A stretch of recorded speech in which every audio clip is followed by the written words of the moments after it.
Yung sinasabi mong bagong nagtuturo o nagmumuha ng mga orasyon, kaya masasabi ko lang sa kanila, sila sa mga orasyon ng ganyan, lalo na sa bago pa na dapat pinakalamin, no? Bago pa nagkaroon ng mga orasyon. Kasi delikado yan, kasi pag kunwari magagamot ka tapos wala ka pang masyadong mga pader o mga dasal o di kaya debosyon, kulang pa. Kaya nga marami na yung mga babata pa nagagamot. Nag-rest in peace na. Marami yan. Nag-rest in peace na kasi pinasok nila ang landas na hindi pa nila, alam na nila, pero hindi pa sila may kulang pa. Totoo yan. Saka, hindi lang yan. Noong unang panahon sa aming mga ninuno namin, mga magagaling sa panggamutan, tradisyonal man o spiritual. Pero, pagdating ng araw, sila nag-rest in peace din. Kasi, alam niyo naman, totoo yan, mga kantingero o mga gagamot man dyan. Ako na po yung mismo nagsalita. Na katulad ng gagamot, sabi nila, yung mga ninuno ko, hindi sila naghihingi, hindi sila kasi siyempre na sa Diyos yan, saka sa yan, binigay ng may kapal. Ngayon, yun, gamot sila ng gamot, tapos pagdating ng araw, bigyan lang ng 10 pesos, piso, 2, 10. Nung unang panahon, lagyan lang yung ganyan, pagdating na nagkasakit na sila, kasi tayong mga antingero o mga manggagamot, pagdating ng araw, nagkasakit bigla. Natural na sakit. Natural na sakit. Bigla silang pinasukan ng kanilang mga ginagamot. Kasi yung ginagamot nila, talagang titirahin, bibirahin kanyan. Yung mga kalaban. Hindi lang isang kalaban, hindi lang marami, pati ang spiritual na dimension ng kadiliman, titirahin ka. Ngayon, kung magkasakit ya kunwari, physical lang, lumala yan. Doon na sila papasok kayo, tapos wala kang pambili ng gamot. Patay ka. Doon, nag-rest in peace sila. Kaya ngayon, bagong tradisyon tayo ngayon.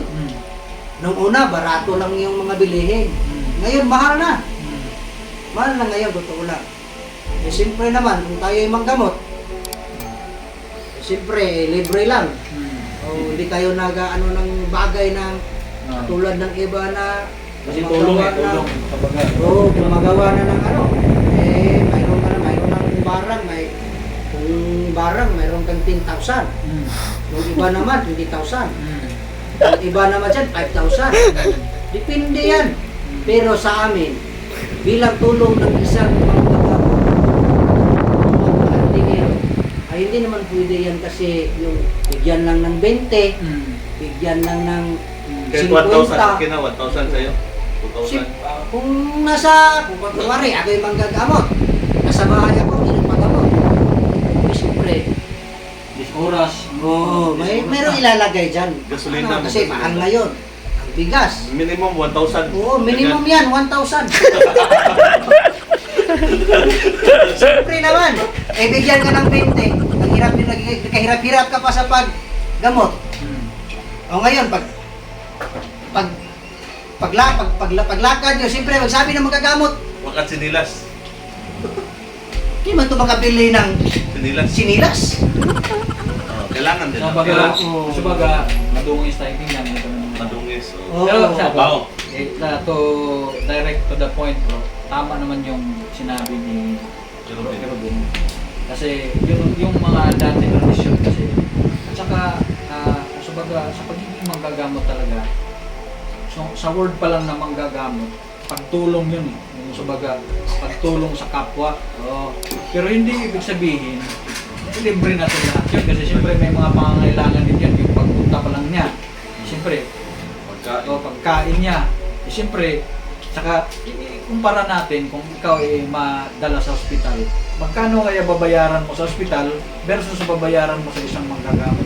Pinapagaling ka nitong manggagamot, sa ospital ka naman, eh, May break ka pagkatapos. Magbabayad ka ng 100,000. 10,000. Oh, 10,000, isang araw lang yun, ang 10,000 mo ha. Tapos hindi ka pa gagaling. So, pag dito naman sa magagamot, napagaling ka, binigyan mo na ng 20 lang, no? Saan ba yung ano nun? Saan ba yung anong tawag? Kawawa ang manggagamot. Oo. Kawawa kaming siyempre kawawa yung manggagamot. Hindi ko naman sinasabi na kung sa baga yun ito na gawin ng negosyo. Kung hindi, kung sa baga, wag lang natin kung sa baga, gustuhin din para sa siyempre, ginagamit, material din kasi kami, may mga material kami sa May mga needs tayo. needs din tayo na sinasakripisyo natin yung mga lakad natin, mga ganito ganyan, yung oras natin, yung panahon. May mga ano tayo eh, kung sa may mga trabaho din tayo, sa pamilya natin, paano sila buhayin, ano natin ngayon sa pagiging magagamot. Kaya yun na lang isipin. Kasi iba kasi, hindi kasi dapat ganitong ganyan. Yung iba kasi mga demanding. Hindi naman lahat. Kaya nga bro, hindi naman lahat. mayroon akong isisingit. Yan ganito. Katulad ng mga malalayo, kuwari, nirescue ni si Bro Brown, may tumatawag. May tumatawag sa kanya. Ngayon, malayo yung pinuntahan niya. Butuan City. Galing siya ng Cagayan de Oro, pumunta ng Butuan City. Tapos, siyempre, nirequest siya kasi yung may sakit, hindi na cure ng doktor. Sabi ng doktor, wala ka namang sakit. So, siyempre kayo, pupunta ka lang sa manggagamot. Siyempre, timing yung, andyan yung si manggagamot na si Paraon, si Bro Paraon. Siyempre, punta siya ng Butuan City. Ngayon, pagkatapos, pinaghirapan niya doon. Nanggagamot siya. Tapos, bigyan mo lang ng 1,000. Bigyan ka ng 1,000 yung ginagamot mo. Tapos yung Rugi, pamasahe. yung rugi, pamasahe 600. 600 ang isa, tapos pauwi. Kain ka ba? Kain. Wala na. Patay yung bituka. Oo. Patay. Yun yung mga ano, to direct to the point. No? Kasi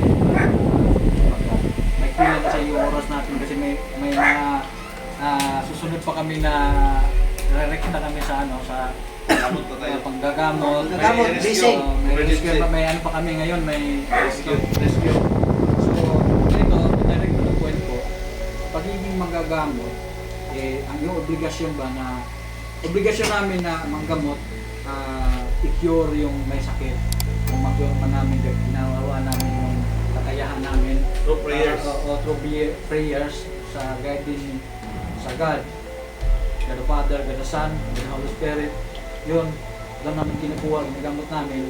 Kaya yung ginagamot din namin sana, iisipin nila kung anong magiging ano rin namin sa mga sitwasyon natin. Sa mga, ano lang tayo, kung sa mga sharing lang tayo ba? Sinare namin yung abilidad namin, share niyo yung kung anong meron kayo. Kung wala naman kayo, hindi naman kami talaga ganon. Kasi hindi naman, pero kung meron talaga kayo, Huwag kayo magdamot. Yun lang. Salamat po sa lahat ng nanonood, no? Lalo na sa mga ano namin dyan, mga subscriber namin at saka sa mga baser, I love you lahat. Mayroong bus, I love you lahat. At saka sa lahat ng magagamot, ito lang na masasabi ko sa inyo at saka mga antingero o mga antingera dyan. Magpalakas tayo aron sa pagdating ng panahon. Makikita natin kung saan tayo, kung tayo ba'y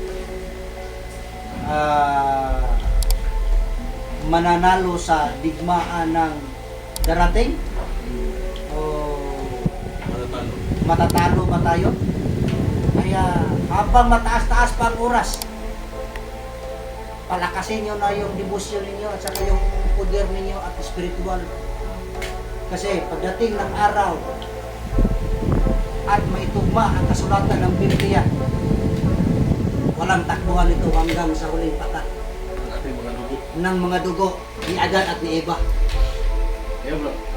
Mga kagimat, dasal lang palagi sa Panginoong Kristo kasi siya yung ipagligtas natin. At yan din tayo lalakas. Kung matibay ka sa Kanya, walang kulang na makakapinsala sa iyo. Ayan mga kamigo, sana nagustuhan niyo itong video ito. Sana natulong sa inyo sa yung mga bago pa dyan, nag-aaral pa dyan na mga sa panggagamot, sa pagiging antimero. Sana ay nakatulong ito itong ano, topic nito. Yun lang po. Saka mga kaagimat, antinero, huwag kayong makalimot na magdasal palagi sa Panginoong Diyos na gumagawa ng langit at lupa. At saka huwag niyong kalimutan kung mayroon mang sakuna o mayroon mang ang mga panganib sa buhay niyo na bigla na lang dating sa inyo. Huwag niyong kalimutan, sambitin niyo ito. Dominion Domini Benedictum, Jesus Salvami. Mga kaagimat, comments kayo sa baba sa lahat ng gusto magpadala. Ayan mga kamigo, hanggang dito na lang po tayo.